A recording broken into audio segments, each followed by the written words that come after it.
औरंगाबाद जिले के एक सरकारी स्कूल में 24 लाख के गबन का मामला प्रकाश में आया है।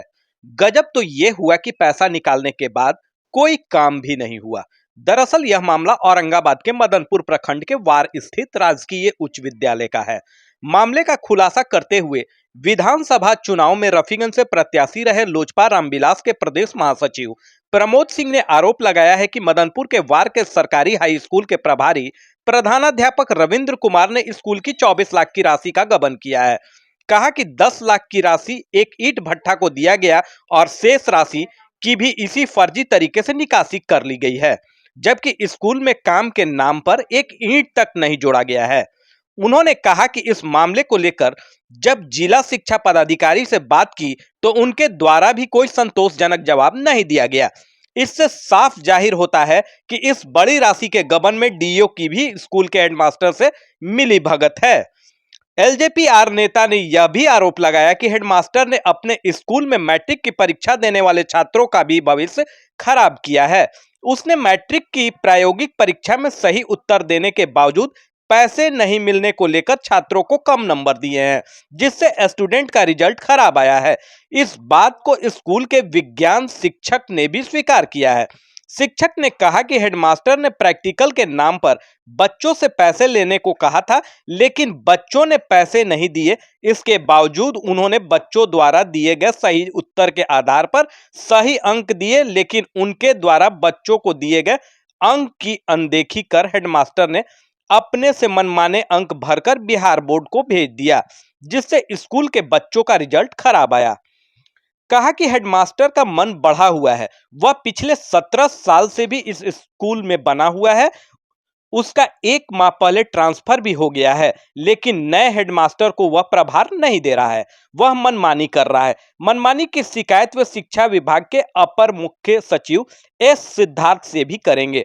कहा कि यह हेडमास्टर अपनी करतूतों से हमारी सरकार को बदनाम कर रहा है। उसकी औरंगाबाद के डीओ से भारी मिलीभगत है। इतना ही नहीं, हेडमास्टर यह भी कहता है कि डीओ के कहने पर वे इलाके में उनकी पसंदीदा पार्टी को वोट भी दिलवाता है। साथ ही दलित होने का फायदा उठाते हुए विरोध करने वालों को अनुसूचित जाति अत्याचार अधिनियम के तहत केस में फंसाने की धमकी देता है। एस सिद्धार्थ से मांग करेंगे डीओ को अलग रखकर किसी सीनियर अधिकारी से मामले की जांच कराई जाए। कहा कि वे किसी भी सूरत में हमारी सरकार को बदनाम किया जाना बर्दाश्त नहीं करेंगे। उनकी मांग है कि मामले की सही जांच हो और दोषियों पर कार्रवाई हो। ऐसा नहीं होने पर आंदोलन करने से पीछे नहीं हटेंगे, क्योंकि मेरे लिए मेरे क्षेत्र की जनता सर्वोपरि है और जनता के साथ नाइंसाफी कतई बर्दाश्त नहीं कर सकता हूं। मामले में पूछे जाने पर औरंगाबाद के जिला शिक्षा पदाधिकारी सुरेंद्र कुमार ने बताया कि यह मामला उनके संज्ञान में आया है। वे मामले की जांच करा रहे हैं। जांच में दोषी पाए जाने पर हेडमास्टर को निलंबित किया जाएगा। प्राथमिकी भी दर्ज कराई जाएगी और निकासी की गई राशि की रिकवरी भी कराई जाएगी।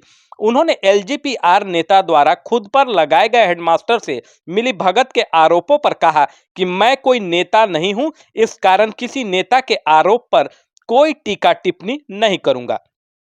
मैं आरोपों की जांच कराऊंगा और कार्रवाई करूंगा। छात्र लोग हमें फ़ोन किए कि हम लोग सब 10वीं का परीक्षा दिए हैं और प्रभारी हेडमास्टर वार में जो पदस्थ हैं रविंदर जी द्वारा मनमाना ढंग से प्रैक्टिकल में नंबर दे करके सभी बच्चों के भविष्य के साथ खिलवाड़ किए हैं। मुख्य मामला यही है।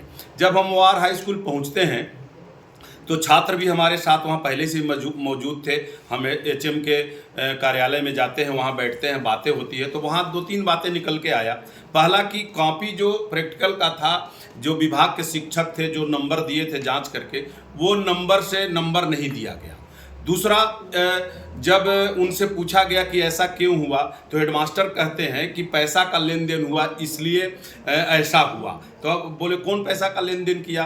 वो दो शिक्षकों का नाम लिए, दोनों शिक्षक को बुलाया गया। वो दोनों शिक्षक बोले कि हम हेडमास्टर के कहने पर पैसा लिए।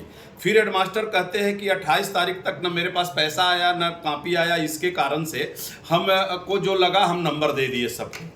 और मेधावी छात्रों के भविष्य के साथ उन्होंने खिलवाड़ करने का काम किया, जो एक निंदनीय है और इसकी जितना भी निंदा की जाए वो कम है।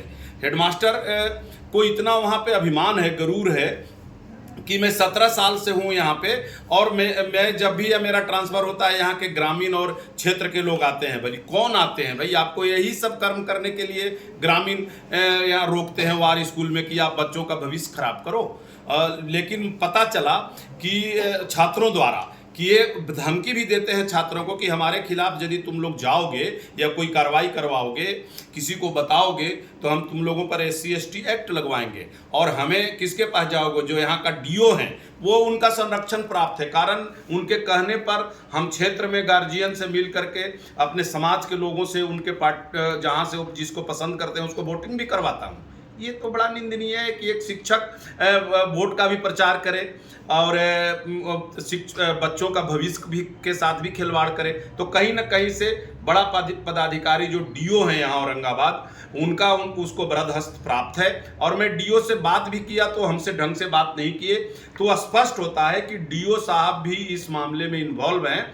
और दूसरी बात कि वहाँ के शिक्षक बताए कि जो स्कूल का जो फंड है उसमें 24 लाख रुपया आहरण किया गया है, जिसका मैं आप लोगों को डिटेल भी दिया हूँ।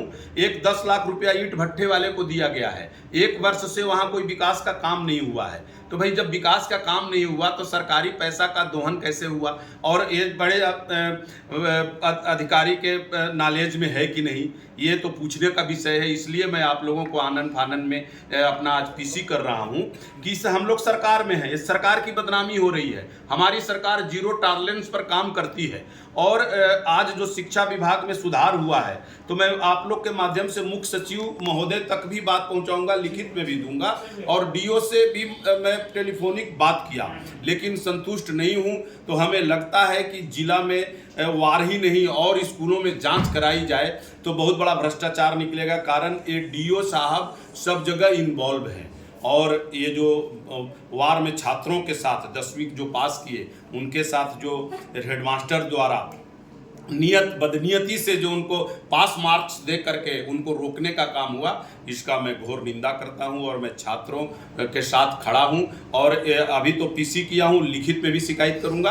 और इस मामला को जितना होगा मैं छात्रों को न्याय दिलाने का काम करूँगा। अधिकारी अगर मामले में संज्ञान नहीं लेते हैं तो आगे आप क्या करेंगे? आगे संवैधानिक रूप से विरोध करेंगे, सरकार में रहते हुए भी क्यों नहीं करेंगे। ये जेन्युइन मामला है और न्याय मिलना चाहिए। न्याय की लड़ाई लड़नी चाहिए, आप सरकार में हो या विपक्ष में हो। मैं तो जैसा भी भूमिका होगा वैसा निभाऊंगा।